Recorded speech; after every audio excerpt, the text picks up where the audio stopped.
Starting off this list in our number 10 spot, we have the eruption of Mount St. Helens.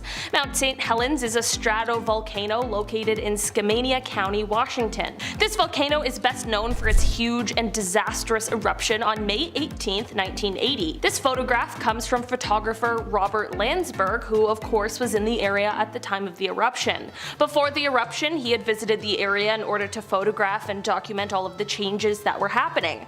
On May 18th, he was within a few miles of the volcano when it erupted. Since he unfortunately was located so close to the explosion, he knew he would be unable to escape this disaster, so instead of focusing on the impossible, he focused on taking as many pictures as possible. Robert was obviously incredibly brave and dedicated, but also very smart. After snapping as many photos as he could, including this one, he then secured his camera in his backpack and covered his backpack with his body. He knew he was unlikely to survive, but wanted to make sure that these photos did. His body was found 17 days later with his backpack still underneath him. His film was of course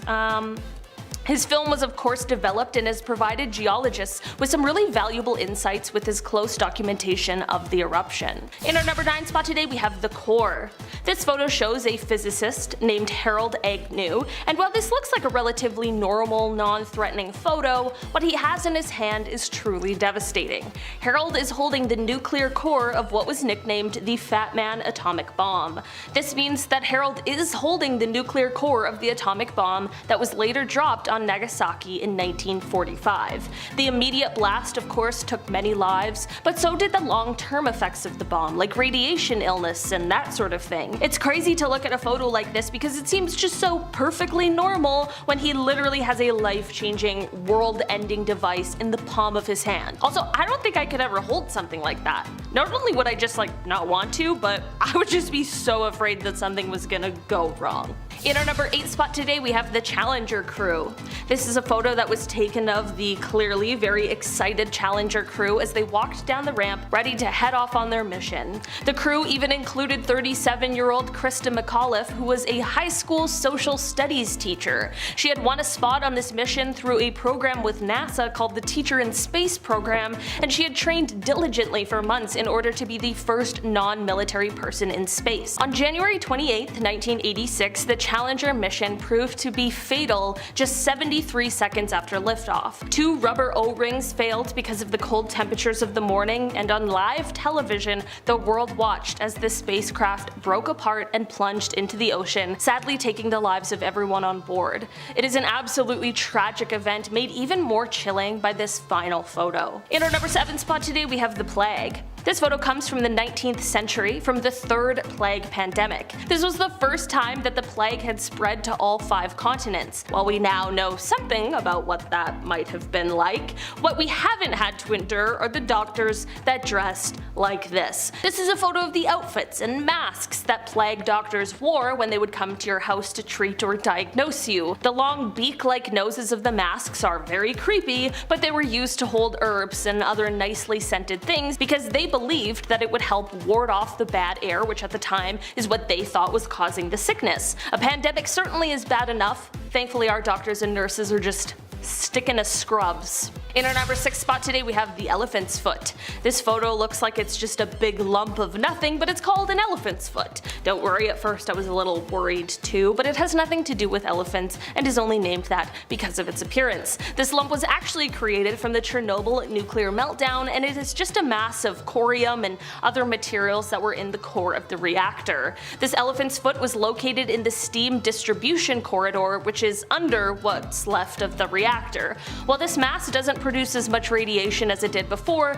it does still, to this day, produce a deadly amount. It is said that if you stood in front of it for just 300 seconds, that would be enough to get a lethal dose of radiation. It's kind of crazy that even though they knew this, they were still standing there taking pictures of it. But I'm just glad because we all now get to see it, and it gives us just a little more insight into what exactly happened that day. In our number 5 spot today, we have Mount Pinatubo. This is a photo that is showing Mount Pinatubo, which is located in the Philippines Philippines on June 15, 1991. That is the day that this volcano erupted into what would be the second largest volcanic eruption of the 20th century. Certainly impressive, also extremely terrifying. This photo shows the pyroclastic flow full of hot gas and rock being flung into the air. Eruptive activity in the volcano first started on April 2nd of that year, which prompted researchers to set up seismographs in the area. By June, the volcano was having a group of progressively shallower eruptions before, on June 12th, the volcano had its first spectacular eruption, which sent an ash column 19 kilometers up into the atmosphere. After more highly gas-charged magma reached the surface on June 15th, the volcano once again exploded, this time sending the cloud of ash 40 kilometers up into the atmosphere. Volcanic ash and pumice blanketed the surrounding area, and pyroclastic flows filled what were once deep valleys with fresh volcanic deposits. It was truly magnificent and extremely powerful, and this photo shows just that. In our number 4 spot today, we have the Pioneer's Defense. This photo is known as the Pioneer's Defense, and man does it ever look creepy. This photo comes from 1937 and it was taken by a Russian photographer named Viktor Bulla. This photo takes place in the Leningrad area, which is now known as St. Petersburg, which is the second largest city in Russia. The people in this photo were part of a group that was the 1930s Russian equivalent of our Boy Scouts, and it was called the Young Pioneers. The masks on their faces leave a very eerie feeling, and for a fair reason. These people were doing a military preparation drill, which is the reason for the gas masks. This photo was taken during a time where the country was under the dictatorship of Joseph Stalin, and the residents were constantly unsure of what was going to happen. The country was already seeing death and people were already frightened, just a few years before the start of World War II. In our number 3 spot today, we have the lipstick. This is a photo that comes to us from December 10th, 1945. If looking at this image gives you a shudder down your spine, that absolutely makes sense, as it was written by a terrible person known as the Lipstick Killer. This photo is an image of a note he left written on the wall at one of his crime scenes. The photo comes from the apartment of Frances Brown, as just before he wrote this message, he took her life. After this message was left, he ended up taking the life of one other person before he was finally caught by police 6 months later. The message scrawled in the photo reads, quote, "For heaven's sake, catch me before I kill more. I cannot control myself." It is an absolutely chilling note with a horrifying backstory. In our number 2 spot today, we have the acid drum. This photo comes to us from inside the house of another terrible person, the serial killer Jeffrey Dahmer, made very famous recently. This photo was taken from the inside of his home after he was found out and caught by authorities. Before his arrest, he was sadly able to take the lives of 17 different people. Although this photo might look kind of plain, the horrors are plentiful. This shot shows a drum full of acid that was located inside of his home. Probably don't really need to tell you what it was used for. I can't imagine the horrors investigators saw when they entered his home, and even previous to that as they investigated his crimes. Thankfully, Jeffrey was caught, and in 1992 he was sentenced to life in prison, but just 2 years later he was killed by a fellow prison inmate. In our number 1 spot today, we have the Dyatlov Pass incident. If you have never heard of the Dyatlov Pass incident, you better buckle in because it is so terrifying. This photo was taken in February of 1959 as 9 young Soviet hikers sent out to trek through the Ural Mountains. They had set up a camp, and sometime during the night, something happened that made them cut their way out of the tent and all flee the site. Leaving in such a rush, they were of course underdressed for the bitterly cold weather, and 6 of them ended up passing away from hypothermia, which is extremely tragic. The other 3, however, is where this story takes an even more frightening turn. Like I mentioned before, no one knows why they fled the tent in the first place, and the last 3 hikers were found passed away with severe signs of physical trauma that no one agreed on what had caused it. In 2019, the investigation was reopened, and just last year there was a conclusion that a kind of avalanche called a slab avalanche was the cause for these injuries. Before you come at me in the comments, I know that not everyone is convinced that's what happened, and I don't blame you.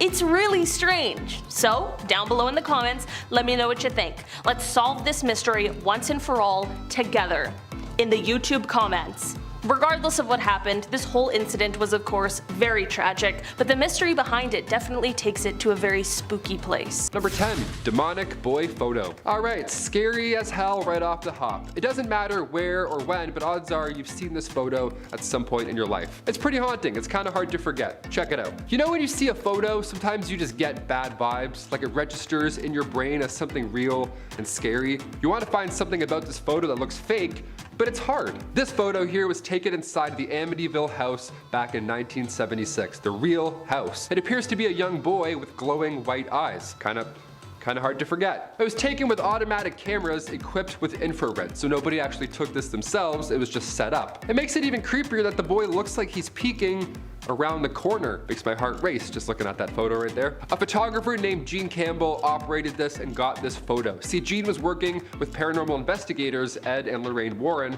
at this time, the famous duo, now rocking the big screen Conjuring universe. They were on this case in real life. This photo was then revealed 3 years later on the Merv Griffin Show. Imagine tuning in, watching TV on the Merv Griffin Show, and then all of a sudden you see the ghost of John DeFeo. That's nice. Yeah, many believe this is the ghost of one John DeFeo, one of the boys who lived there prior to that 1974 horrible event. We're still trying to cover this. What do you guys think? Elaborate hoax, or perhaps this photo is one solid piece of evidence that the Amityville house was and still is indeed haunted?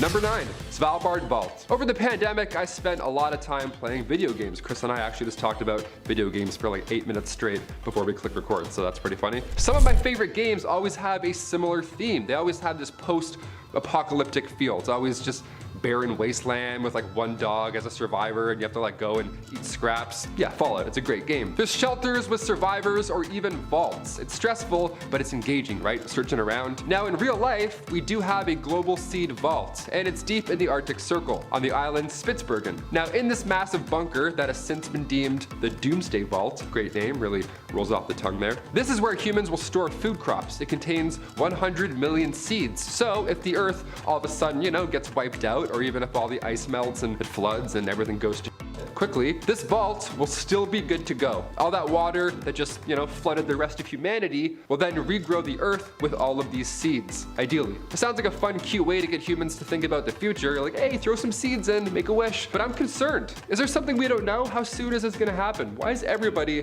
involved in this little seed heist? Number 8, Pluto's Gate. Number 8, Pluto's Gate. It rhymes, what's up? Also known as the Gate to Hell. Okay, that's horrifying. These ruins discovered in Turkey back in 1965 are beautiful, but they're also cursed. Historians believe that the site is the ancient city of Hierapolis, and if you're thinking about visiting these eerie ruins, well, you better leave the family pet at home. Yeah, any and all animal that enters these ruins, they also meet instant death. Sparrows were tossed in, and then they immediately stopped breathing and they dropped. This was horrifying locals, so they had to resort to science. Scientists have figured out the solution, and it's still pretty haunting. They measured the CO2 concentration, and it turns out while the sun is up, it burns away the gas, but at night, when the temperature drops significantly, the CO2 becomes heavier than that of air. Then it creates this deadly gas cloud on the floor, and then when the sun rises back up again, the concentration of CO2 hits 35%, so it's deadly enough for animals and sometimes even humans. Yeah, just stay away from anything called the Gates of Hell. How about that? That's pretty sound advice just to play it safe. Number 7, The Lady of Raynham Hall. This one's a classic. If my grandma was still alive, she would have loved this one. If you haven't seen this photo, it's gonna live rent-free in your head from here on out. This spirit is said to haunt Raynham Hall in Norfolk, England. Nice. My old home. Not Norfolk, but I have English family. What's up? This tale kicked off back in 1936 after a photo went around through Country Life magazine. I guess that's its way of going viral back then, right? This photo shows a spirit, apparently, wearing a brown gown, hence where her name comes from, the Brown Lady of Raynham Hall. Just casually floating down a staircase. That's lovely. Imagine seeing this in real life. I'm sweating doing this list. Legend has it that the ghost is that of Dorothy Townshend. She was the sister of Robert Walpole, the first Prime Minister of Britain back in 1676. Some reports say the image is a result of long exposure, just gone awry, but either way, I don't like looking at this photo, so let's move on. Great. Number 6, The Gates of Guinea. Another bad portal to another bad place. The souls of the dead have to go somewhere, and depending on your beliefs, that somewhere could either be beautiful, it could be peaceful, or it could be absolutely terrifying. Who knows? One of the three. In the world of voodoo, that place is an underworld called the Gates of Guinea. And here is the front door. Yeah, located in Louisiana, this tomb, that of voodoo priestess Marie Laveau, is apparently the entrance to these deep waters, this twilight realm. And some voodoo followers try and open these gates to access the souls of the deep. And apparently the goal after that point would be to use the dead almost like zombies, like your own little personal zombie army. So that's horrible, I guess. Number 5, backseat driver. This photo here is from 1959, and it certainly looks like it. It was taken by a lady named Mabel Chinnery, and the photo at first glance is just a classic 60s shot of a man in a car. That man was Mabel's husband. Now the man in the back seat, however, we have no idea who that is. Apparently they weren't there in real life. Her husband was the only one in the car at that time. And also, that's a pretty tough angle. If you wanted to recreate this photo with your friends after work, it would be hard. You have to really line something up there. Some Edgar Wright shot has to happen, you know what I mean? It's like he's appearing to us through the seat almost. So either this is a lie, and there was indeed a man sitting in the back left seat, or like Mabel believes, this is her dead mother-in-law. Now, if she had said father-in-law, I'd think maybe it's a spirit, but this for sure looks like an older man with a collar. So we don't know. A lot of ghosts just like to hang around. Honestly, Mabel, just see a priest, just to be safe. Number 4, ghost pilot. Oh, this one gives me the absolute creeps. I'm hoping it's just a friendly ghost, but really, you never know. I never know. I don't know. I don't want anything to do with any ghost, but sometimes they're friendly, apparently. Any sort of spirit, I don't welcome. There, I said it. The ghost pilot is a photograph that shows a spirit from 1987, when a woman named Mrs. Sayer was visiting an airfield in England. So of course she did the tourist thing and she got a photo in the cockpit, as we all do. Especially now after seeing Top Gun, I'd be like, yo, get a photo with me. But while you're sitting in there getting that tourist photo, do you ever think of who may have sat there before? It's kind of creepy, right? People swear the Titanic was a cursed ship and that spirits were responsible for the ship's bad luck. I personally believe it was the iceberg, but you know, I'm open. Next time you want to sit in the pilot's seat, look around for spirits. This image was developed and it appears somebody or something is in the helicopter with Mrs. Sayer. Yeah, nothing like finding out after, eh? Oh. Number 3. The Spectre of Newby Church. This one comes from 1963, so it's a little more recent, but even so, this is one of the most convincing on this list, in my humble opinion. Reverend K.F. Lord took this photo in the Newby Church in England. England's a hotspot for ghosts, eh? Damn. And Lord ensures us that this photo is 100% real. I mean, to be fair, it looks like the spirit is facing the camera, so I don't know. It's a great frame, but I'm still believing. The whole Plague Doctor vibe going on here, that's what makes me feel gross here. Anything with Plague Doctors is always given me the creeps, so I can't even look at this photo. The figure seems to be standing on the first step to the altar, yet somehow it is still taller than the actual altar itself. We think this being, this ghost, is about 9 feet tall, so whoever faked this, if that is the case, they must have been on stilts or something. Also, stilts and a sheet over your face on a staircase? I don't know. I don't think anyone faked this. That's for sure a very tall demon. Drink your milk, then you'll be tall and strong in the afterlife, just like that demon right there. Number 2, the Paris Catacombs. As above, so below is an underrated horror film. It's very good. If you haven't seen it, go check it out. Makes you all sweaty and not nice. In the movie, a team of explorers accidentally go too deep when exploring the Paris Catacombs, and in turn they have to face their own hellish nightmare. I'm not going to give anything away. Well, this is not too far-fetched, it seems. In what feels like a never-ending maze, the tunnels underneath Paris stretch for hundreds of miles. See, originally the tunnels were built for Paris stone mines, but near the end of the 18th century, it turned into something a little more haunting. Cemeteries at this point in history were starting to fill up, and I mean that in a literal sense, like bodies. It was gross. We didn't know what to do, right? Humans didn't figure out the cleanliness thing for a while, so bodies would be laying on the side of the road. So the solution here was to use these catacombs, right? These tunnels have been there for centuries, so you might as well put them to good use. And by good use, I mean arguably the scariest basement in the world. Just walls of skulls. What could possibly go wrong? So haunted. Never go in there. So haunted. Do you live in Paris? Have you seen this? Has anyone actually been down there? I want to hear your account. Comment down below, because that's a scary movie, man. That's really not great. And finally, number 1, Chernobyl. One of the greatest nuclear disasters ever in history. On April 26, 1986, reactor number 4 at the Chernobyl power complex exploded due to unstable and low power levels. Reactor 4 had been shut down a day before due to maintenance, and the next day at 1:23 a.m.,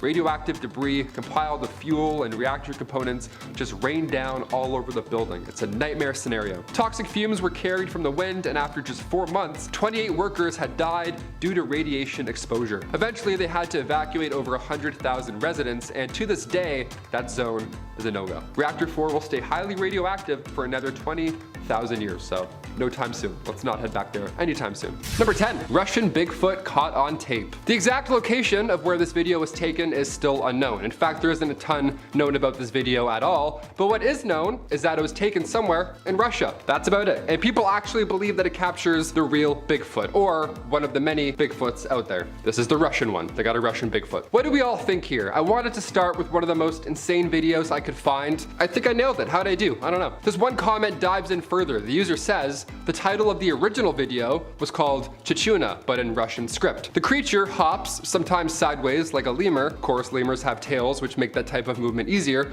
And chichunas are sometimes described as having tails, but this creature doesn't appear to have one, does it? No, it looks like a blob of scariness. I don't even know. The original footage was in all Russian and claimed to have been shot in Siberia. It also featured a boy and a dog in the foreground who didn't appear to be all that concerned, but I still believe this footage to be genuine. That's one of the top comments, so you know someone did their research. Number 9, overnight visitor. Oh, this one definitely gives me the chills. I don't like it. This video was taken from a surveillance camera that was placed inside of a couple's home. Not outside, inside. This is scary, and I hope this never happens to anybody watching this video. The footage caught something while they were both asleep, and it's one of the creepiest things that I've ever seen. When the couple woke up the next day, they were unable to find a purse that they knew was in the home right before they went to sleep. So they decided to check their security cameras, and this is what they found. As they were sleeping, a man crept in and was so quiet that he didn't wake them or their dogs up. No, he stood at the top of the stairs watching them sleep for a few minutes, which just adds another layer of ew to this whole scenario. Yeah, always check those nooks and crannies before you go to sleep, I guess. Number 8, Titanic inspection card. This inspection card once belonged to a woman named Marion Meanwell. What could possibly be creepy about an inspection card, you ask? Well, it shows how Marion was not intended to be on the Titanic, but by some turn of events, she unfortunately found herself as one of the passengers that went down with the ship. Now, the card shows that she was originally meant to be traveling on a ship called the Majestic. For some reason, the trip she originally had planned was delayed, and she instead was assigned to the ill-fated Titanic. Yeah, you can see the word Majestic is literally crossed out of her card. You know, adds to the creepy element because it shows her literal change in plans. Number 7, Norway lights. Natural light phenomena is common in our big, beautiful planet. The northern lights, the green flash, solar eclipses, you name it. I bet those were all pretty alarming back in ancient times. Now, some of these natural events look otherworldly. They look cosmic almost. Most of the time, there's an explanation waiting, but for the mysterious glowing orbs floating over Norway, the Halsdalen lights, as locals call them, we still need some answers. Scientists have been trying to gather research, and in 2014, after many impressive light shows, their best guess is a natural battery that charges underground and then emits this light show above. Maybe this has something to do with the reoccurring lights over Phoenix. Could be the same phenomena happening, who knows? Number 6, the cool time traveler. Do you believe in time travel? If your answer is no, maybe this next one, maybe it'll change your mind or keep you open to the concept. It's a common theme in movies, Back to the Future, Loopers, Avengers. Time travel plots are fun, but they're absolute nonsense. Or are they? When we see a case like the Cape Scott story, we can't help but be intrigued a little bit. Time travel or not, this is an interesting photo. It comes from Ray Peterson's book, The Great Cape Scott Story. That book was from 1974, but the actual photo used in the book was taken over 100 years ago. And in the photo, it shows this modern-looking guy, rocking shorts, maybe jorts, who knows? He has messy morning surfer hair, dippity-doo, three-hold, you know, that kind of stuff. He doesn't look like he's from that time period at all. This also has happened more than once, like the time-traveling hipster. I don't know, I'm pretty sure it's my cousin. That looks like a guy I know. Definitely not a guy from the 1900s, that's for sure. Number 5, Skunk Ape. This one is exactly what it sounds like. The Skunk Ape was seen back in 2000, so hopefully, if it's a real thing, it's long gone. Hopefully it's dead by now. It's pretty gross. 2 photos were taken of the supposed skunk ape, and this thing looks like Bigfoot's cooler, older cousin, you know? That cousin who has a lava lamp, does kickflips in the garage in October. That kind of cousin, that's the skunk ape, really. An anonymous source sent the Sarasota County Sheriff's Department these photos. They mailed them in, which for starters, that's pretty jarring to receive. Just Just a creature, just Bigfoot, put it in the mail. But she claims these photos were taken in her actual backyard and that this creature was not a black bear. It wasn't anything we've seen before. I personally don't think that's a black bear. If anything, it's just a really large, odd looking dog. Those teeth alone are a red flag either way. I want nothing to do with that. Number 4, Solway Spaceman caught on photo. Look, we've all been photobombed before. It's a blessing in disguise. You look back at prom photos, some dude sneezing in the background while you're, having the moment of your life. It's the best, we love it. But when Jim Templeton took a photo of his daughter in an otherwise empty marsh, long before Photoshop existed, it appears an astronaut just crashed the family moment. He just had to pop up in the photo in the background. Now Jim assures us that nobody was around, which I believe, otherwise what a weird photo to take in an empty field. I'd be like, hi, get away from my daughter. Just, 17 meters to the left, thanks. Also, the fact that this man looks like he's from space. Yeah, that makes it more believable, no? What are we looking at right now? Who is this? It's so creepy.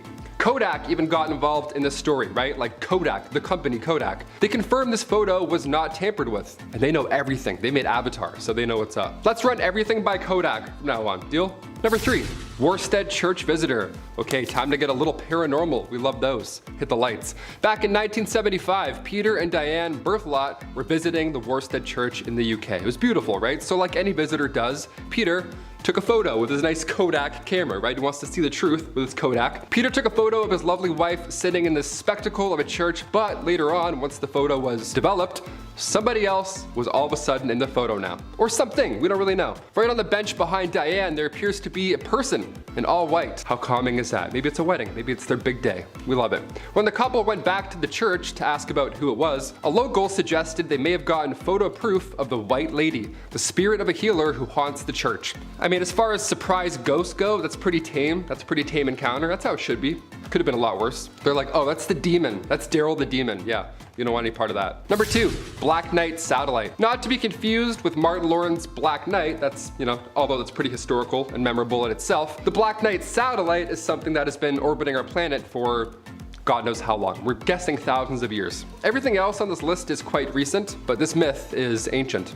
This photo here you've probably seen at one point or another. It was taken back in 1998 during an American mission to the International Space Station. Apparently this guy has been hovering over our Earth just watching us. It's some sort of alien satellite. That's a fun theory, no doubt about it. But during a spacewalk in 1998, one of the thermal covers came loose and drifted away from the station. Could this be that cover that just floated off and wrapped itself around a rock or something? Or it could be an ancient night satellite. One of the two. And finally, number 1, the Doorbell liquor. Nice, we gotta end with the weirdest thing I've ever seen. This one's short and sweet. Not much explaining to do here, obviously. Does what it says in the can. Back in 2019, a man was caught on surveillance, a doorbell camera, approaching a home in a neighborhood in Salinas, California. He doesn't say much, he just shows up, doesn't drop off any package, nothing like that. He just shows up and starts licking the doorbell. Not the camera, but the actual doorbell, like the button. He must have rang the bell hundreds of times because he did this for 3 hours straight. His jaw muscles must be insane. The homeowner said in a following interview after seeing said footage, I quote, "Oh boy, that is just weird." Yeah, that's what they said to that footage for 3 hours of a man licking their doorbell. They're like, oh boy, that's weird. If that was me, I'd move. I'd be halfway packing. I'd be like, oh boy, that's weird. Grab a box, let's go. We're moving. Number 10, the Isolator. The last thing anybody wants to do after the almost 2 years we've had. Ugh. Though this looks like an object perfect for deep sea diving, it was actually built for desk work. Hugo Gernsback was a Luxembourgish American inventor, writer, editor, engineer, designer, businessman, and of course magazine publisher, because why not add one more thing to the list he's really good at. He started a magazine called Science and Invention, which encouraged scientific and amateur experimentation. This was one of the inventions published in the magazine and was revealed in July 1925. The main purpose was to block out all of the noise from the surrounding environment, narrow the field of view like horse blinders to improve concentration. But don't worry, there was an oxygen tube attached to help out the studier, so you could breathe while you're reading about Shakespeare or something. Number 9, kangaroo boxing. Link here. This next one looks pretty self-explanatory, but also it's very confusing at the exact same time. Kangaroo boxing actually became pretty popular in the 1800s. In both Europe and the United States, clowns and professional boxers would square off against marsupials in front of herds of people. It was actually started by a university professor just like as a joke, and then it really caught on. Who they cheered for? One can't be certain. The man in the above photograph was sparring against a kangaroo in Germany in 1924. Obviously, the sport did not continue as it was considered abusive to animals who clearly had no idea why this hairless being was all up in their space and trying to beat them up. I don't understand. This is just ridiculous. Number 8. Children shipped in the mail. Picture here. Sounds ridiculous. Is ridiculous. But did it happen? Of course it did. However, this picture was actually staged, but this actually did happen. Imagine your sister calling you and telling you your nephew is visiting, and then minutes later the doorbell rings and your nephew is just like chilling with some packing peanuts in a cardboard box. Well, not quite. The postman had to play a kind of babysitter a bit. Shortly after package delivery, a revolutionary thing on its own, was introduced, a couple in Ohio sent their infant son to their grandmother's via postman in 1913. It cost 15 cents plus $50 insurance. Once this oddball story got out, the trend caught on. Regulations were vague about what you could and could not send via post, so why take a bus when you could take a postman? Rural townships also usually knew their postmen really well, so they'd be like, oh come on Joey, here's 15 cents, take little Timmy to my aunt's, I don't know. So they trusted them, they weren't just passing them off to strangers. However, eventually new regulations came out banning the practice. Finally, because it's just weird. Number 7, mummies for sale. Considering the frenzy that people get into when archaeologists discover a new mummy, you might be surprised to learn that this picture is actually a street merchant selling mummy merchandise of actual mummy.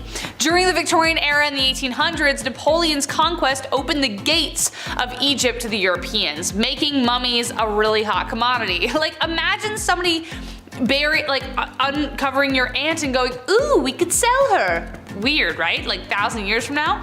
They could be purchased from street vendors, just as you see from this photo. The Euro elite used to even have mummy unwrapping parties, which is exactly as it sounds and not what you would expect people to do with a corpse. But even weirder than that, people actually thought ground up mummies had medicinal properties. It was so popular that it even instigated a counterfeit trade to meet the massive demand for magic mummy ground stuff. What did the counterfeit trade involve? The flesh of beggars instead of mummies. All that behind one picture. Number 6, half and half. This next one actually has a kind of sad story behind it, but paints a very clear picture of the division between Catholics and Protestants and actually just religion in general. This picture depicts 2 graves in the Netherlands, one belonging to a Protestant and the other a Catholic. In 1842, a 22-year-old Catholic noblewoman fell passionately in love with a 33-year-old commoner, a colonel in the cavalry who was also Protestant, a big no-no. Their marriage was a total scandal, but they said screw you to their peers and stayed together for 40 years. The woman's husband died in 1880, and to forever unite them, she built a grave that would forever keep them together even though they were apart by a wall. The old cemetery was strictly divided into Catholic, Protestant, and Jewish sections, so these 2 monuments were built so they could forever be together. Does anybody have a tissue? Number 5, Leo the Lion! Believe it or not, you've seen this lion before. In fact, you've probably seen him many times while watching your favorite films as a kid and even now. The lion in the photo is the one, the only, Leo the Lion, the majestic beast who roars the MGM logo, like the old one. Leo the Lion was the regular star of MGM since it was founded in 1924. The first MGM lion was called Slats, not Leo, and he actually didn't roar, he was just kind of like looking around. It was more like a gif. But Leo is actually the most familiar roar, like everybody knows what he sounds like. But who is the man having tea with such a lion? Well, that of course is Alfred Hitchcock, the king of thrills. This photo was taken in 1957 of the 2 legends posing to enjoy a hot cup of British tea. Number 4, Walter Yeo. Though the picture itself is a little disturbing, it signifies a life-changing moment for Mr. Walter Yeo and also for thousands more. This was one of the world's first plastic surgery procedures. Walter Yeo had suffered a dreadful accident while manning the guns on the HMS Warspite during World War I. He lost both his upper and lower eyelids in the event. A year later, however, he met Sir Harold Gillies, who would be considered the father of plastic surgery. His idea was to take skin from another part of Yeo's body and place it over the area in like a mask-like shape, as you can see in the photo. Dr. Gillies then went on to carry out the surgery on 5,000 injured men from June 1917 onward. And thanks to his work, thousands of people have benefited since the years of the war. Yeo himself lived until he was 70 years old. Number 3, the Dynasphere. The car of the future that really never made it there, and we can see why.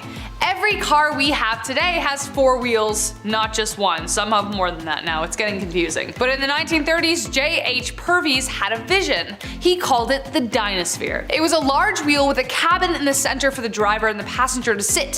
Funny enough, it did actually work. Check this out. But did anyone else notice the problem with driving it? Yeah. You have to drive like Ace Ventura with his window open because it broke, you know what I mean, that scene? Exactly. In order to see past the giant wheel spinning in front of you, you have to kind of rubberneck it out to the side. JH made 2 prototypes, one ran on gasoline and the other ran on electricity. He even designed a kind of bus version that could fit more passengers, but it still needed mini stabilizer wheels, so it had like 6 by the end of it. Do I kind of want one though, because it looks fun? Absolutely. Would I want to take it on a road trip across Canada?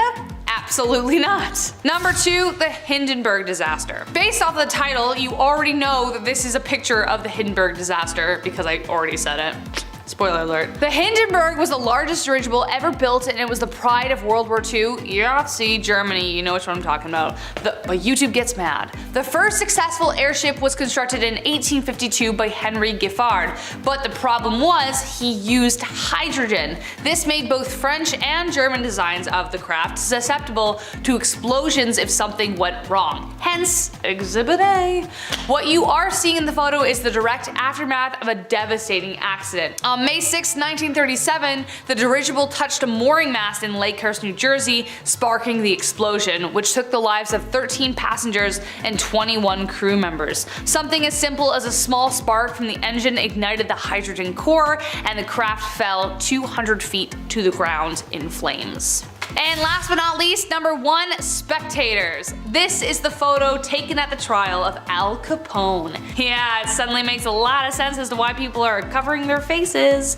When someone says to you 1930s gangster, Al Capone probably jumps into your head. He was deemed public enemy number 1 by the US government for bootlegging and other illegal rackets during Prohibition. The terror the ruthless gangster incited in the city of Chicago is evident by this image. Witnesses and spectators of the trial covered their faces so they wouldn't be recognized by Capone's vengeful accomplices or Capone himself. Behind those fedoras may lie other criminals yet to be unmasked, or civilians scared of a Tommy gun waking them up at night. Either way, you know he must have been one terrifying dude. Authorities did everything they could to catch him, but he would always slip right through their fingers. Finally, his reign came to an end in 1931 when they caught him on income tax evasions of all things that landed him an 8-year sentence. Starting off with S for secrets. Alrighty, so here is from the Polish Constitution Day celebration in Chicago, specifically the one from 1978. On the left there, all washed out and crappy old flash display style, is First Lady Rosalind Carter. The guy shaking her hand, or rather just holding it and staring off camera like a waiter just went by with a tray of warm sausage rolls he wants to really get into, is John Wayne Gacy. And if you're also thinking, yo, what is up with this guy being in so many random famous photos? You're absolutely right, and it's genuinely strange how photographed and out there Gacy was. By the time this was taken, he had already killed over 20 people. Also, when he wasn't side hustling as a clown, he was super active in the government and politics, thus why wearing the S on the lapel. It was given to him by the Secret Service to indicate special security clearance, so the S literally does stand for secrets. Both the US government's and his own. Whose secrets are worse though, huh?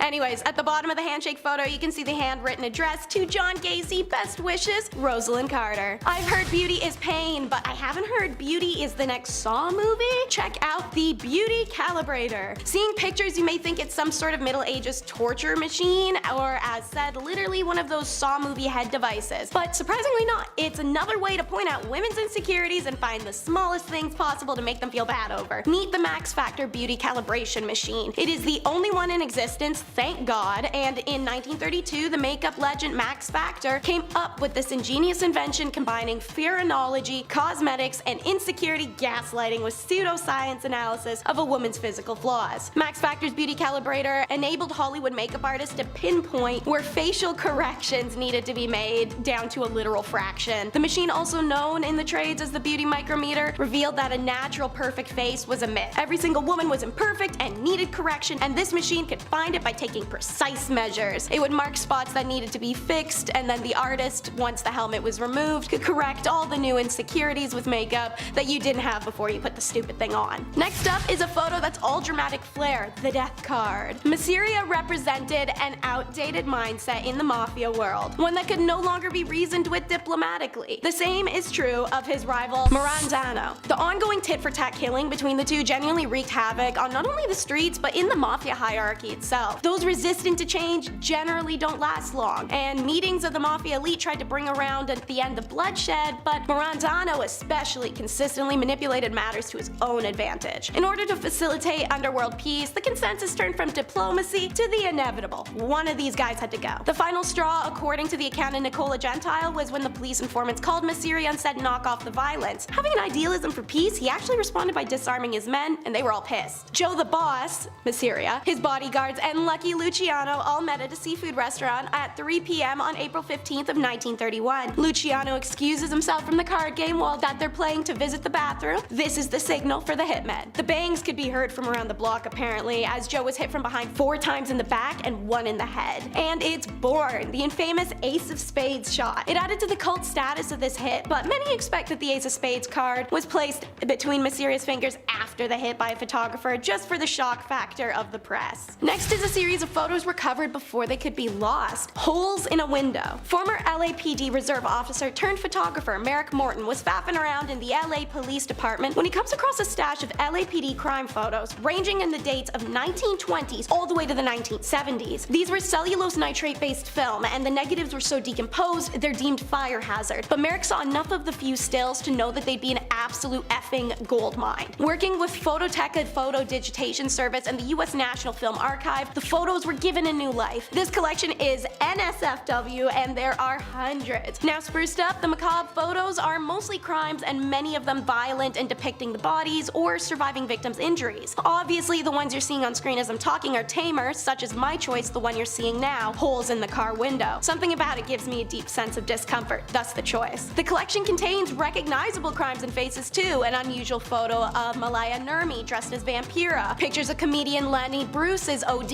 in March of 1966, and images of the Manson family arriving at their arrangement in 1970. Every photo is scary, and every single has a disturbing backstory. Some captions are provided by author James Elroy in his book LAPD 53. You can win, but sometimes you still lose in the end. It's the devastated Disneys. Meet Howard Ashman and Alan Menken. There are some everyday photos of these two in their prime. Who were they? In case you couldn't tell by all the Disney crap in the background of said photos, they played somewhat of a big role. You know, writing the lyrics and music for Oliver and Company, The Little Mermaid, Aladdin, and Beauty and the Beast, as well as a few others. Also, not to mention creating the Little Shop of Horrors, which got them hired by Disney in the first place. And in this photo you see now, they had just won the Oscars for The Little Mermaid. Hooray! But why does Ashman look so unhappy? This was his life's accomplishments. It's because that night Ashman told Menken they needed to have a serious talk when they got back to New York, and when they get back a few days later, Ashman admits that he has HIV that's quickly progressed and he's going to die soon, and fast. They had been songwriting partners for over a decade and were in the middle of working on Beauty and the Beast, and despite the illness, Ashman completed the lyrical work and the initial work on Aladdin. On the morning of March 14, 1991, he does die from heart failure caused by his condition. At the time of his death, he only weighed 80 pounds, he'd lost his sight and could barely speak, and a voice that spoke so eloquently through song was lost forever. Before he passed, however, Disney Productions scrambled to finish the film so he could see a screening of it, The film earned Ashman and Menken 3 1991 Academy Award nominations for Best Song,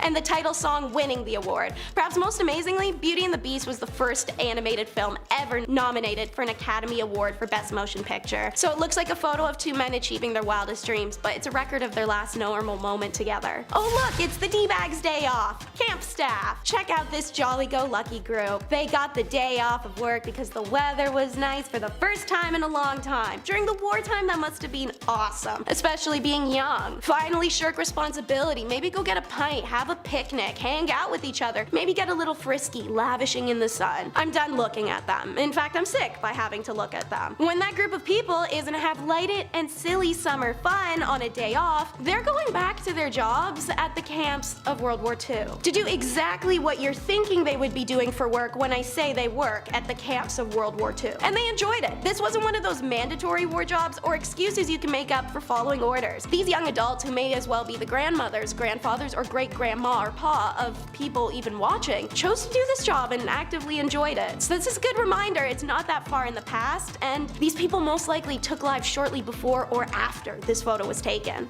Did Halloween come early, or is it just Sylvester Claus? Yeah, so I chose this photo out of, trust me, like thousands of equally creepy ones because I feel it truly captures the what the bleep factor this holiday has. And they do it every 31st of December to 13th of January. The Sylvester Clausen of Ernach and the surrounding area Appenzell custom that is famous throughout Switzerland. The custom derives its charm from the unique blending of contrasts such as nature and art, mystery and tradition, harmony and anarchy. The Sylvester Claus that ushered the old year out and ring in the new. There are 3 types of these clauses: the beautiful, the ugly, and the pretty ugly. Common to all the clauses are bells in various shapes and sizes that they wear on their bodies. Their rituals begin in the early morning each day. The various Schupel meet at the village square before each group goes its own way. A group will pull up in front of your house, then hop around and jump up and down to make the bells ring, and then they start yodeling at you. You listen to the yodel, they say Happy New Year, give you some cash, some liquor you have to drink from a straw, and then they just leave. Dark backstory gossip, however, in times of poverty and hunger, which afflicted the region frequently, Clausen was a way to earn a little extra money, and in the 1930s, what was known as Belchel Claus, aka the Beggar Claus, began to appear on the streets. Essentially homeless Santa Clauses, but Santa looked like that. As a result, the influx of beggars in the Claus Guide resulted in heavy restrictions, and in the 1950s, the custom had nearly died out. It's only thanks to the initiative of individuals in the 1970s that this got to come back and enjoys enormous popularity today. Somebody come get their creepy uncle. Cannot tell me this isn't the energy this photo gives. Creepy uncle. The woman is unidentified, but definitely a follower to be able to handle that guy's BO and greasy hands on her. It was taken of the Children of God leader, David Berg. This group started in 1968 in California after Berg claimed God himself had gifted him with prophecies. In reality, Berg started making extreme demands of his followers, give up their money, worldly possessions in exchange for limited outside access, horrible cramped living conditions, brainwashing, and would make this group famous for really bad reasons I can't and would rather not get into. Former members of COG have been outspoken about the childhood they suffered growing up in the communes. Actress Rose McGowan, the most famously outspoken, published her story of 9 years in the group. Actors Joaquin and River Phoenix, also raised in the cult, had it harder than Rose, and that trauma plagued River especially. He was actually the original heartthrob of the 80s and 90s, a role, fun fact, DiCaprio only managed to take once River's substance addiction caused by his traumatic childhood unfortunately took his life. So more of an unfun fact, but the matter stands that River painted the way for DiCaprio, and this psycho ruined a lot of people's lives. Have you ever seen a photo you can feel? Before you see the photo itself, you're gonna learn about the man in it. So, Joseph Goebbels, a National Socialist politician and propagandist who held multiple high-rank roles in the Yahtzee Party. As a party chief for Greater Berlin, 1926 to 45, Reich leader of propaganda, 1929 to 45, and in 1933, the push-broom mustache twit appointed Joseph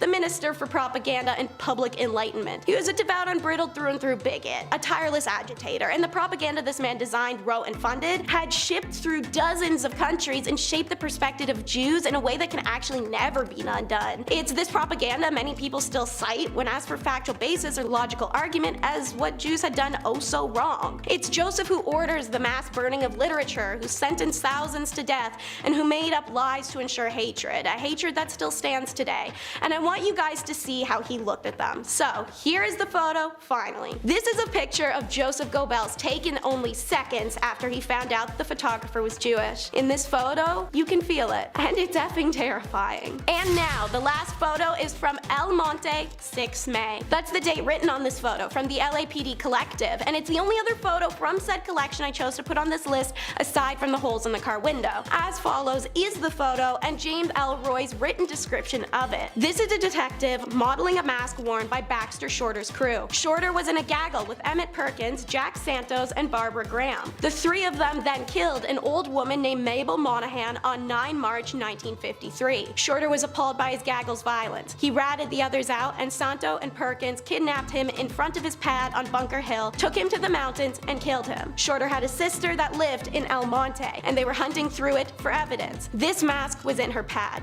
James Elroy. If Mabel Monahan's former son-in-law Tudor Scherer hadn't been a Las Vegas gambler, the 60-year-old widow probably would have never been killed. Also, if she didn't stay friends with him after he divorced her daughter, that'd probably have helped. But she did, and people found that weird. So there had to be something at play, right? Maybe Scherer trusted her so much he stored his 100 grand floats there. Ex-cons Emmett Perkins, John True, and Jack Santos think that, and they plan to take it. Barbara Graham joins the group to be their key into the door. Mabel takes a while to open up, but Barbara persuades her with the story of a broken down car and pleas for the phone. Mabel was reluctant, but the young woman was alone, and the widow knew firsthand how scary it could be for a woman to be on her own at night, so she let her in. And in comes John True, Jack, Emmett, wearing rubber masks. We're gonna take a pause. Ladies and female presenters, our own sex does not guarantee our safety, and you can't predict anyone's intentions. Please trust your gut if it says don't open that door. Mabel is struck on the head, left gagged and bleeding in the hallway. The group ransacks her home for a safe that never exists and panic when there is none, so they just leave her there. Mabel is dead for 2 days in her home before she's found. The investigation into the slaying of the Burbank Widow began, and it was a long one, filled with drama. In the end, the four are charged with conspiracy to commit burglary, robbery, and M-word on June 3rd, 1953, in the death of Miss Mabel Monahan. Starting off this list, in our number 10 spot, we have the Mad Bomber. This is a photo that was taken of someone known as the Mad Bomber. His real name is George Metsky, and he was the man who terrorized New York City for 16 years while he planted explosives in public places like an absolute psychopath. I guess he was apparently angry about a workplace injury he had suffered in the years prior to his terrible crimes, and so of course the normal reasonable jump to make would be not that at all. While no one should have ever had to suffer because of these crimes, the good news is that while he planted 33 bombs and set off 22 of them, miraculously only 15 people ended up injured in the end. This photo of him behind bars is extremely eerie thanks to his creepy smile and haunting eyes. I might be the only one who feels it, but it just seems like something's off.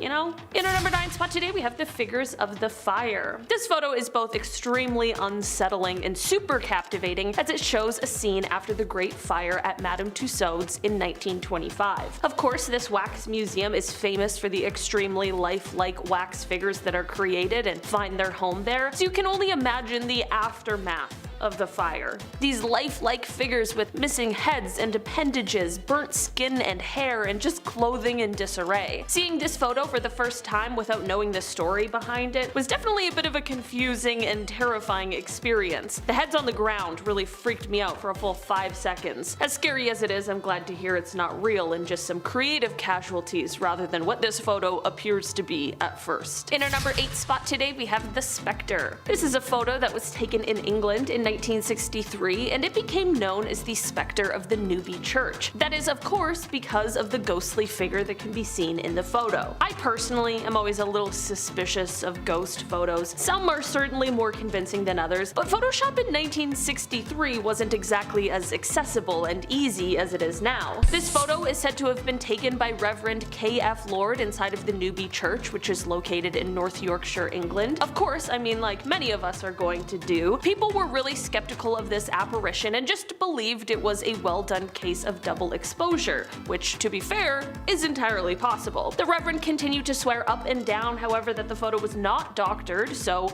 at this point, there's no proof to prove either side, and it's just a game of he said, she said. So, what do you guys think? Apparition caught slipping, or is the Reverend just making it up? In our number 7 spot today, we have the Tsar Bomba. This is a photo that was taken on October 30th, 1961. It was quite the Halloween spooky fright that year, as this is said to be the largest and most powerful nuclear weapon ever created and tested. The hydrogen aerial bomb was developed in the Soviet Union by a group of nuclear physicists that were under the leadership of Igor Kurchatov. The bomb was dropped by parachute and was detonated autonomously. While this test was meant to be a secret, turned out to be less than well kept, as it was obviously a huge explosion that was detected by United States intelligence agencies. A secret US recon aircraft called Speedlight Alpha was there monitoring the explosion, and it got so close that it had its anti-radiation paint absolutely scorched off. The photo clearly shows the bomb as it exploded, and it is said that this bomb was 5,000 times stronger than the ones that were dropped on Japan during World War II. That's not to say that those ones weren't strong, because they were absolutely devastating. It's just an example to show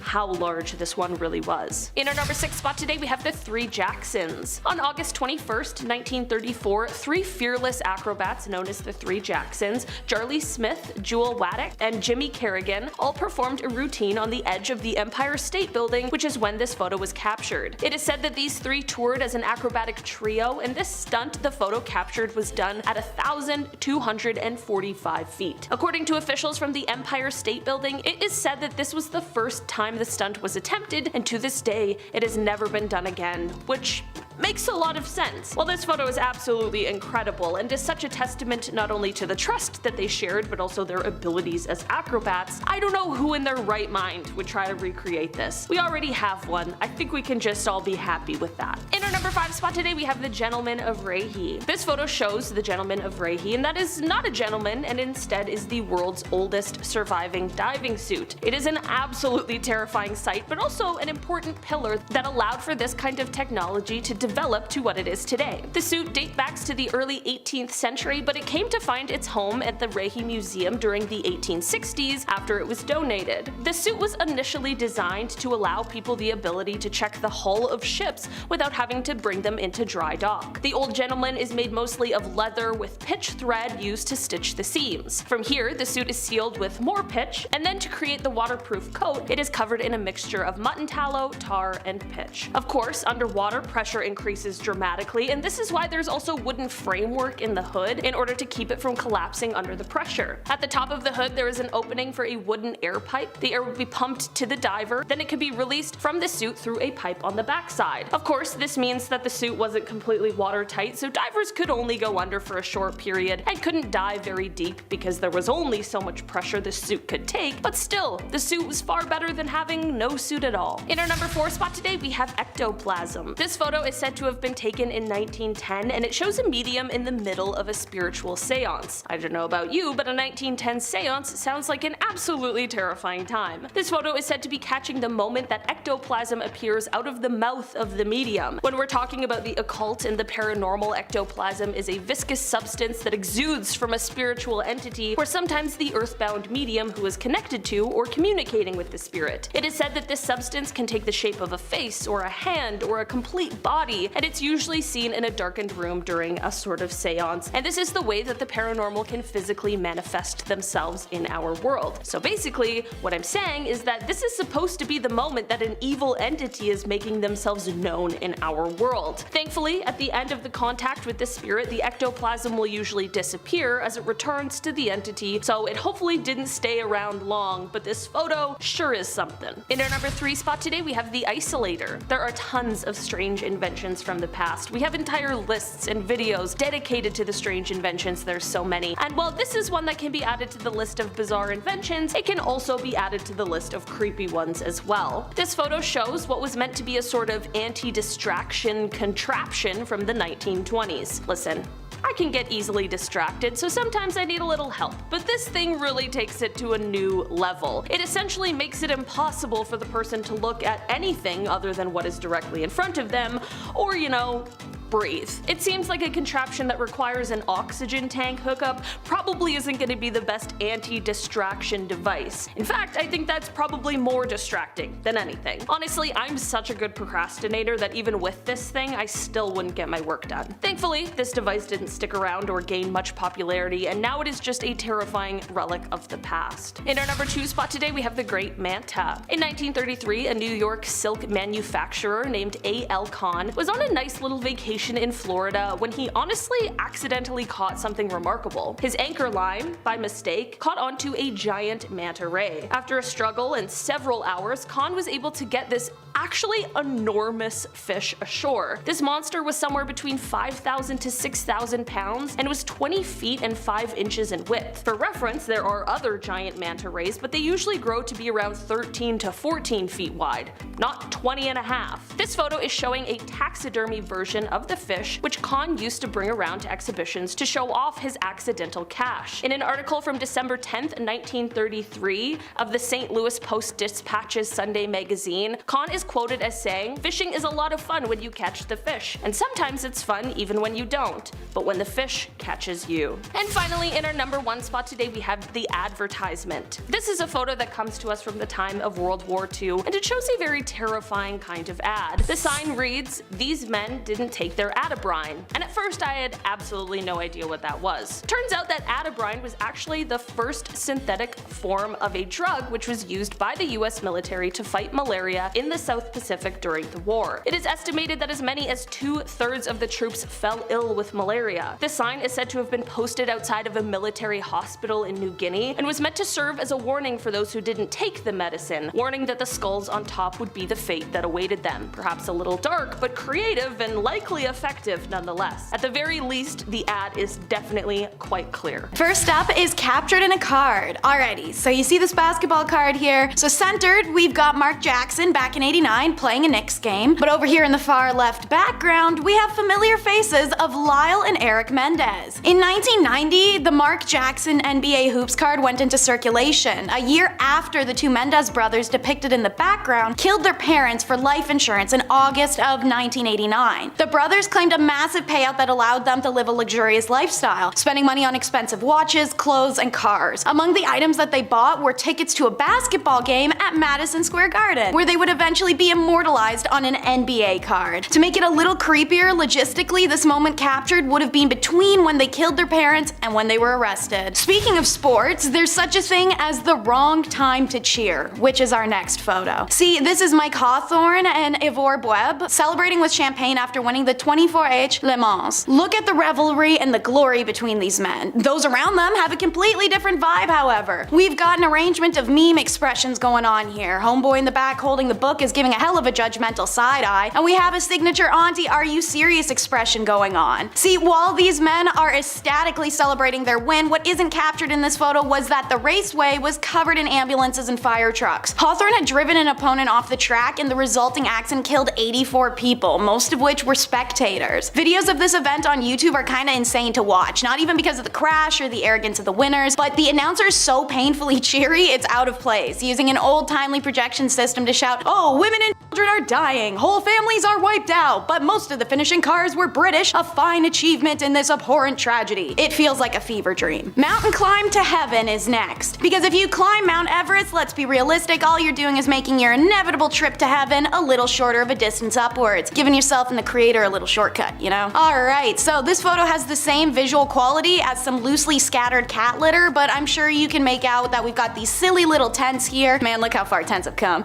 As well as these two dudes in what it looks like high socks. This is the 1924 British Mount Everest expedition. We've talked about a few Mount Everest climber groups and things that have happened to them in a few of our videos, so you may be familiar with this one from our channel. That or literally any Mount Everest movie. They tend to either pick one specific story to document or mismatch all of them together for one plot and then throw Jake Gyllenhaal up on a mountain. Anyways, this photo was taken of George Mallory and Sandy Irvin shortly after they made their ill-fated attempt to get to the summit. While Mallory's body is found found literally decades later in 1999, the body of Irvin never has been. Our next photo is of an undeserving celebrity. Why? Because the reason he's a celebrity is so extremely twisted that it blows me away, and I don't mean an undeserving in a Kim Kardashian made a family of talentless people famous through adult video kind of way. I mean in a seriously sick, twisted, criminal, undeserving way. I'll only be calling this man IS, as I do not believe any more infamy should be granted. The photo you see was from a Japanese magazine after he was released from prison due to insanity. IS killed Dutch-born Renee Harveld, and the two were studying in Sorbonne, Paris. He chose to do this because of her health and her beauty characteristics that he felt he lacked. IS considered himself weak, ugly, and small, and claimed he wanted to absorb her energy through, well, he had her body for 3 days. I'll simply let you piece together what I mean when I say that he had a considerable amount of this body missing and a very interesting fridge contents. But like I said, he was released, so how can you kill someone whilst on a student visa, desecrate remains, and then also do some pretty horrific acts posthumously? He is from a very wealthy Japanese family, and they somehow managed to get him released. Also, they paid the victim's parents a huge sum of money for the loss. That's the world we live in. After his release, he was frequently on talk shows, reviewed restaurants for magazines, and appeared in horror films. He even wrote a book on the murder of Renee. This next photo shows us you never know what could be just a reach away. This photo looks relatively normal. Now obviously it's not gonna be, it's on this list, and the fact that it's titled about reaching out to something, well, Sarah Funk, who you see here on the waterline, is a YouTube vlogger who's on a trip to Cyprus's Red Lake. And you can see her literally like 2 feet away from a suitcase lodged in the waterbed. It's 2 years after this photo's taken in 2019 that the drifting suitcase is retrieved and opened to reveal the corpse of a girl. She is one of 7 known victims of serial killer Nikos Mexata, whose signature was doing body dumps in suitcases. It's believed the reason this case was retrieved in the first place was due to previous sightings of it in the water once other victims of Nikos had started to be found and identified at the same time period. Sarah Funk has since commented on what it's like to know that she was so close to a body without being aware. I thought it was a log at the time, but in retrospect, I realized it wasn't. This is a completely fair explanation. As you can see from that picture, the case was incredibly dirty and hard to identify even as a briefcase. This man is the first recorded serial killer on the island of Cyprus and is currently serving 7 life sentences in central prison. Our next photo is recreating time. Pun is intended. The photo you see on screen is very peculiar, but not the most outlandish. It's a man standing shirtless behind the fence in a summer afternoon, looking like something out of an old country family album of sorts. His name is Fikret Alik, and he was photographed in this exact spot for a Time magazine cover back in 1992. You are quite literally looking twice with these images. Emaciated, it's almost hard to recognize him. Fikret can be seen holding his t-shirt in one hand and reaching with his other through the barbed wire to take someone's hand. This is during the Bosnian War from 1992 to 95, and Fikret was one of many prisoners held in camps at the time. This recreation of the Time magazine cover was taken in the mid-2000s, and the building behind him now is a community center without any plaques or memorials of the victims of the notorious prisoner camps in Bosnia. This region is now under the rule of the same faction that was responsible for the camp, so they engage in a lot of historical denials and concealing. Fikret's story remains one of incredible perseverance, especially as he and other victims still go before the UN today in battle to have reparations and acknowledgement. This vintage photo isn't so vintage, but it's old enough so I'm counting it. It's Bad Santa. This early 2000s family Christmas photo reps a normal looking scene. White picket fence family, the itchy velvet Christmas dresses, the big sparkly tree, and the serial killer Santa. That there is Bruce MacArthur. In the warm seasons, he is a landscaper, but working in the Agincourt Mall as Santa during the holidays. Between 2010 and 2017, he terrorized the gay village district of Toronto, Ontario. Luring men in through dating apps, he killed and disposed of 8 individuals in the planter boxes of properties he managed. For a long time in the community, people had known someone was taking gay men off the street, but the Toronto police were resistant in believing something was suspicious. I remember myself seeing posts on Reddit and Twitter mere months after the first of the disappearances, frustrated with the lack of police action and urging the community members to stay alert. It takes multiple victims and community engagement for police to start an investigation, and it's thankfully in the nick of time. They'd been watching Bruce for a while before his arrest when they saw a young man enter his place. After about a half hour of nothing, they decide to make the risk to move in for an arrest. When they entered the unit, the young man was tied up and unconscious, and they caught Bruce in the act. No way to plead guilty, my guy. He's found guilty of 8 counts of first-degree murder. Our next vintage photo is one that speaks to us still in modern times, a determined mother. This photo was taken on Mother's Day. The woman in it is Margie, a 23-year-old, and she's holding her infant son while attempting to hitchhike. As you can see, it was printed in a newspaper column and has a subject line describing Margie's struggle with her husband Mike to find an apartment. I imagine that struggle struggle alongside the fact that she is hitchhiking likely correlates with financial difficulties. Unfortunately, Margie's luck never got better. This is very likely the last photo of Margie alive. Less than 4 months later, she was killed by her husband Mike during a fight. In the time between this photo and her demise, their son Brandon had been taken away and put into foster care, where he was later adopted by his foster parents after Margie's sudden death. Little information exists on the photo other than this, and on what Brandon's life became. This is still recent enough history that some may recognize the story, the Manifesto Man. This photo seems so simple. A man appears to be in a wetsuit, he has multiple police badges displayed, and he sits in a stoic manner. This is no cop. In fact, this photo was taken after his arrest in July of 2011 for killing 77 people and injuring 250. Anders Behring had a manifesto for killing political enemies as a far-right extremist, first killing 8 people outside the tower block housing of the office of the Prime Minister. The method used caused distraction, enough for Anders slipping away in a police disguise to pull part 2 of his plan, which is hop in the ocean and swim to political youth wing summer camp just starting the season. He chose the summer camp for the politicians who came to visit the camp, which was for members of political youth adult clubs and organizations for co-ops, school courses, or just special interest in politics. Once on the island, well, he opened fire. Many who were afraid and unsure of where the danger was coming from went towards Anders for safety due to his police costume and received the opposite. His verbalized intent that day was to kill everyone he could, and thankfully he did not succeed. But some swam away and were rescued by people staying at campgrounds across the water who brought out boats to pull everyone out. Others hid in various places on the island. Netflix released the film 22nd of July about this event in Oslo, and the movies White Rage and Bravehearts also tell the story. Ultimately, this event only took place due to Anders' racist ideology, believing Norwegian politicians were lenient on immigrants. Let's talk about the most disastrous hostage crisis our world might have ever seen, the Gladbeck hostage bus.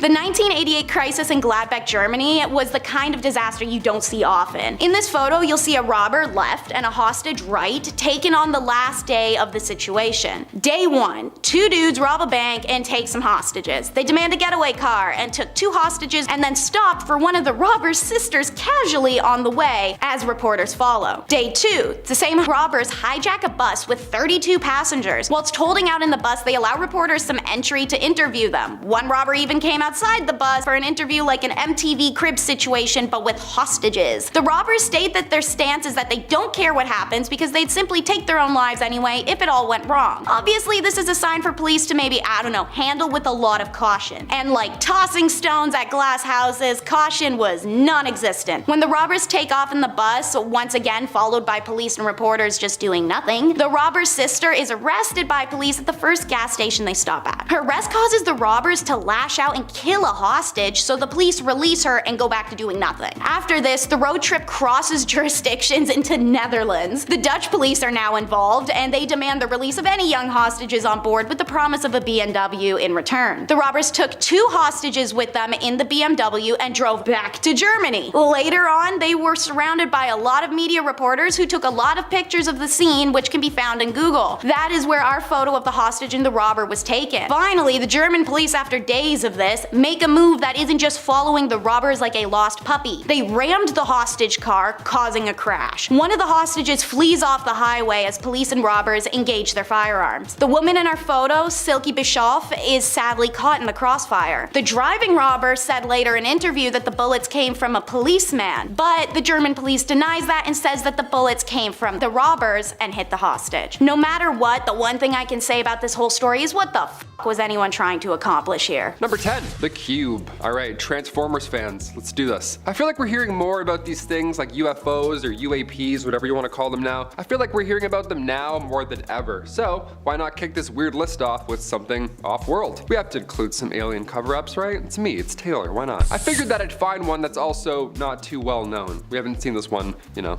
on YouTube all the time. Not too long ago, this spinning cube-looking craft or drone or something, it was spotted over Missouri, just lurking in the same spot, just hovering, and then it would zoom off. Folks could see it with their naked eye on the ground. It was also pretty obvious. It was eye-grabbing, it was shiny in the sky. Only a couple hours later, it was seen again, but this time it was 700 miles away. This time it was 44-year-old Matthew Jandeka. He was minding his own business, hanging out on the porch, just doing his, you know, Sunday stuff, when this cube, again, this floaty cube, caught his attention. It was a sunny day, the light reflecting off the cube caught his eye, but then a day later, another guy 30-year-old Justin Johnson, he saw the same thing, but this time he saw it while he was driving home, which is also pretty distracting. The light and the reflections also caught his eye. He says, "At first I thought maybe it was a balloon, but the movements were too odd." In a world full of deepfakes, I mean, do we believe this account? Is this real? Lately everyone's talking about how these UFOs are spheres, so maybe this video is that of a sphere, not a cube. That's cool. I love teaching geometric shapes via alien aircraft. I'm like, this is a triangle. We saw this one in the Navy, and we saw this cube in the sky. Number 9, Amityville photo. Okay, we'll go less UFOs, more ghosts. One M. Night Shyamalan theme to the other. Here we go. This photo was taken inside the actual Amityville house back in 1976. It's a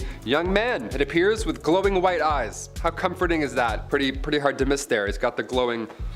Yep, looks very Sin City of him, just to stare with those white eyes. Now at first I thought this was from a horror movie, right? All those Amityville knockoffs. It looks obviously fake or set up in some way, until you start to read about the details here. See this photo, it was taken with automatic cameras equipped with infrared, not an actual person. So this young lad here probably wasn't expecting a selfie. Why he wasn't smiling or throwing up a peace sign. Makes sense now. Photographer Gene Campbell set up the photo and took it back in 1976. Now at the time, Gene was working with paranormal investigators Ed and Lorraine Warren on the actual case. I'm scared now. This photo was revealed 3 years after it was taken on the Merv Griffin show, and many believe this is the ghost of John DeFeo, one of the victims in 1974. Now, you can't really do this anymore, right? You can't whip out photos from a otherwise crime scene and be like, okay gang, what do we think? Spirit or not a spirit? Vote? Yes? No? Obviously there was backlash after this for obvious reasons, but it took 3 years for that photo to reach the public eye, and now everybody believes in ghosts, or they do a little more than they did before that show. This was long before the Conjuring movie as well, obviously, so this was quite random to see on TV. Do you believe in ghosts? What's the ratio here? Comment down below. I'm not a believer, I'm not gonna lie. I've tried numerous times. I got the Ouija board, did the whole thing. Felt nothing, man. Like an 18-year-old on Christmas. I'm like, is that it? Is it done? Do I have to feel anything anymore? Number 8, Alfred Hitchcock and the MGM Lion. All right, you're gonna hear me roar after this one. This photo was from 1958. You've seen this at some point, right? Hopefully, or else, you know, we'll send over a VHS, we'll help you out. It was taken by Clarence Sinclair Bull. Now the photo appears to be, well, no, it doesn't appear to be at all. It's Alfred Hitchcock serving tea to a lion. Yeah, the famous MGM lion. His name's Leo. That's him. There he goes. He's getting tea. He loves suspense and tea. Who would have thought? And company, it appears. North by Northwest was the only film that Hitchcock did with MGM. So there's a rumor now that he directed The Lion's Roar for the MGM intro, which is fun. But you're also like, okay, that's a real animal. That's sad. And also, that's probably nonsense. There have been 7 MGM lions in total. Yeah, not just one. But Leo was known to be the most friendly. I want to hear about the other 6. I'm like, what happened there? He's still in the logo today, but again, back in the 1950s, it's hard to say what it was really like on set. I mean, it's still a lion being held down for a photo, so probably wasn't a friendly vibe for that fella. Number 7, Gloria Steinem. Oh, here we go, a scandalous one. Back in 1963, the Playboy Club in New York City was booming. It was one of Hugh Hefner's greatest accomplishments at the time. This club was the talk of the town. That is until Gloria Steinem came in and started reporting some stuff. Gloria was a feminist writer. She's an icon. She created Miss Magazine back in 1972, but her career began much earlier, around the 60s. See, she got a job as one of these Playboy bunnies, you know, must be a comfortable getup. And she worked at the club undercover, secretly taking note on how this key holders only establishment was operating, right? Cool, what's going on here? What's the big scoop here? The staff were these young women, these beautiful young women, these bunnies. They had to wear the black bodysuits, the puffy white tails, the whole getup, and at age 28, Gloria worked undercover there for 3 weeks straight. And the piece she released after, appropriately titled A Bunny's Tale, great title, by the way, she nailed that one. It got so much attention that it kickstarted her freelance career and also made her a feminist icon. This photo of Gloria undercover shows you the comfortable work outfits she had to endure just to get the story out. Yeah, doesn't look like she had her non-slips on there. That's a write-up in my books. In a collection of her writings, Gloria reflects on the undercover piece, saying that it now has outlived all of the Playboy clubs, both here and abroad. That was before Hefner passed away in 2017, so I will add that you also outlived him as well. Good, he wasn't a very nice lad. Let's move on. Number 6, North Sentinel Island. Alright, we got some people, some aliens, some ghosts. What else do we need, Taylor? How about some weird islands? Sure. North Sentinel Island. We gotta head over to India for this one. This island is the home of the Sentinelese tribe. You've probably heard about this at some point. One of the most forbidden islands in the world. But why? Located in the Bay of Bengal, North Sentinel Island is about 1,200 kilometers away from India. And while most islands are shrinking, this one actually grew back in 2014. Yeah, the universe is like, more. Yeah, you need more of this, sure. The island lifted up a couple meters during an earthquake, so the west and south sides, they gained an extra kilometer. Nice. DLC unlocked. The inhabitants on this island are among the few uncontacted tribes left in the world. They have apparently been there for 50,000 years, and there's no sign of agriculture or even fire. Yet somehow this tribe has thrived for ages. Now, if we try and get close, they will try and drive anybody away. More than fair. Like, we have enough room. We're good. Let's just leave. In fact, back in 2006, 2 fishermen sadly lost their lives because they got too close to the island without knowing who was on it or what the island was. Yeah, you can't just approach random islands. You gotta do some homework. That's why I'm here. Number 5, Lascaux Cave. If you didn't visit this cave back in 1963 or sooner, well, you lost your chance because, well, humans ruin everything. Now we can't even see ancient art anymore because, well, it's too many of us. The Lascaux cave system is now a World Heritage Site in France, but once it was a booming tourist attraction. These cave paintings, see, they're 17,300 years old. They're quite ancient. We can't really touch them. You can't have someone write Steve was here on it. Can't do that. Paintings that depict cattle, bison, stags, you name it. They're beautiful. They're complex, and of course, like I said, they're extremely old. So old, in fact, that the cave was closed to the public forever in 1963 after it declared human presence wasn't healthy for the art. Yeah, our dirty coffee breath would eventually cause this art to fade away, so we had to hold our breath. We gotta leave. We gotta close it off. There we go. Plus, I'm sure somebody would have snuck in with a Sharpie by now and ruined it. You know what I mean? Or like graffiti. It would have been gone by now. You know it. 7,000-year-old paintings. Yeah, protect these for another 17,000 years, please. Number 4, Surtsey Island. Another fun island. Another weird story. Here we go. When it comes to new things in life, it's pretty rare that we get a new island, right? Especially on our planet when we're losing things and melting. How lucky are we? Sure. We're even luckier that Disney didn't build a resort here first, because now scientists, now they get a chance to study what an island looks like without human interaction. That's a fun little project to focus on in the future. That's cool. It's pretty cool. It's weird and scary, but it's cool, I guess. Yeah, I'm kind of nervous. I don't know. Surtsey Island in Iceland, as of right now, it's only open to a few scientists and geologists. Everybody else, beat it. Go find your own island. Get out of here. It was born from a volcanic eruption back in 1963, and scientists, they have one rule on this island. Don't talk about Fight Club. And the second rule is no seeds. Yeah, no life. No chance at life at all. Choose something else. Anything else, please. One guy accidentally pooped out a tomato seed and he almost ruined the whole operation. Guy almost ruined his entire plan. What a stressful job. It's so eerie to see the oldest human history and then immediately after see a new island where humans are forbidden. It's like, we're not allowed to go and be places anymore. I'm kind of, that's not great. What are we doing here? I'm just breathing on things? I can't take a shit on this island? Number 3, Spaceman. Look, we've all been photobombed before. It's a blessing in disguise. You look back at prom photos, some dude's trying to do a moonwalk in between, his face is like melting this way. It's great. You're like, classic Jeff. It's the best. But when Jim Templeton took a photo of his daughter in a otherwise empty marsh long before Photoshop existed, and yet somehow there appears to be an astronaut in the background, well, that's not very fun, is it? That's a little bit concerning. Jim assures us that nobody was around when this photo was taken, which I of course believe, because why would you put your kid in a photo with whatever that is? That's no thank you. It's not a weird, we're not gonna go and talk to that guy. Also, the fact that this man looks like he's from space, that ought to do it. That makes him more weird and believable. What are we looking at right now? I have no idea. Kodak even got involved in the story, like Kodak. Not Kodak Black, like the company. They got involved. They confirmed this photo was not tampered with. Yeah, and that's Kodak, right? They don't lie about anything. Spider-Man leak, Kodak's like, nah, it's Andrew Garfield. Don't listen to that. So authentic. Can confirm. Number 2, nursing home spirit. This photo was taken from a nursing home resident the same night that another resident had passed away, which is an odd thing to do, just set up a camera thing right after, like, just in case, maybe we'll catch one. Well, they did. This was back in 2015, and that night they heard a door open and close, but there were no visitors allowed at the time, so, some Kodak was coming into the picture at this point. So now there's a great amount of people who think that this image is one of two things. It's either the spirit of the resident that passed away, or it's the Grim Reaper. Yeah, the door opening and closing. People think that was the Grim Reaper coming in and then leaving, which is so scary. How long was he in there? Was it like 46 seconds, 4 minutes? How long does this guy operate? Is he quick? Is it like bussing tables? Is he just like, all right, let's do this? Is he like Santa Claus? I feel like he's like Santa Claus. A few comments were also saying that it's comforting, this photo, to know that in the end you aren't alone, and that you have someone assisting you to the afterlife. No, I'm good. I'd rather die alone than have whatever that is break into my home and closing open doors. I'm good. And finally, number 1, the Battle of Los Angeles, or lack thereof. We'll see. I don't know. This is a weird one. Of course, we have to end on one of the most unspeakable battles, photos, whatever you want to call it, of all time. The Battle of Los Angeles, otherwise known as the Great Los Angeles Air Raid,